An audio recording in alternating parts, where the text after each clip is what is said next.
So Tammy, let's dive into the details on the exemption clause, because I think that's a piece of it that's so important.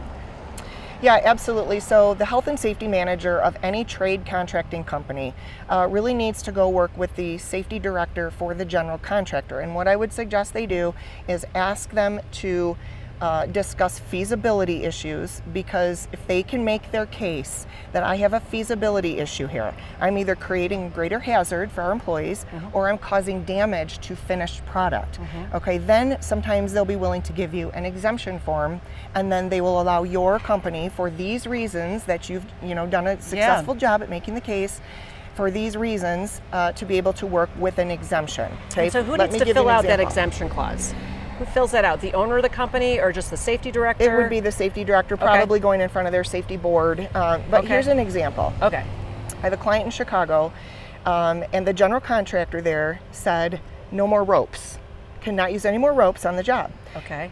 They can only use self-retracting lifelines.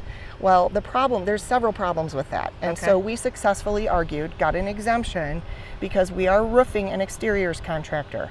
Number one, when my guys are working on a steep slope roof, they have to use the ropes to move. They pull themselves up and down, right?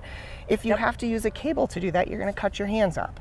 And some of these steep slope roofs are pretty steep, so they've got to rely on them to be moving around, right? The other problem is on a metal roof. With a self-retracting lifeline, I said, we're damaging your metal roof because you're not allowing them to use a rope system.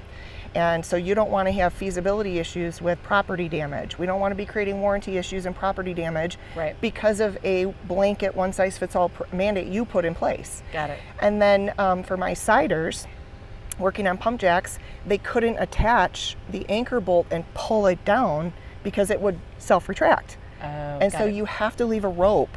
Adjusting the rope grab, you've got to leave the rope in place so that when they're on that pump jack, they can attach and they have fall protection. With a retractable, it'll pull back up and they can't access it. So this is what's called feasibility language. OSHA has feasibility language built into everything in the construction industry. If for some reason it creates a greater hazard, or there's a feasibility issue, you can't do it because of a finished product, damaged product, something like that, then what they expect you to do is implement the safest means and methods that you can do to meet the requirements. So in this case, you would allow an exemption to use a rope, because we can still provide fall protection, but we've got feasibility issues here, and we've got some, additional hazards that it creates that we just can't allow our guys to be exposed to. For sure. So most important is ask for the exemption clause. Yeah, and if they don't have an exemption, then the safety director for the trade contractor will need to go sit down with the safety director for the general contractor and make their case, explain why this creates a greater hazard for our guys, or this creates a feasibility issue. It's going to create property damage, which is going to be a warranty issue for you. So you really don't want us to do this. For sure. And if you can make that case, I've never had a situation where I've gone and I've sat down with a general contractor who's doing this that we've not gotten an exemption.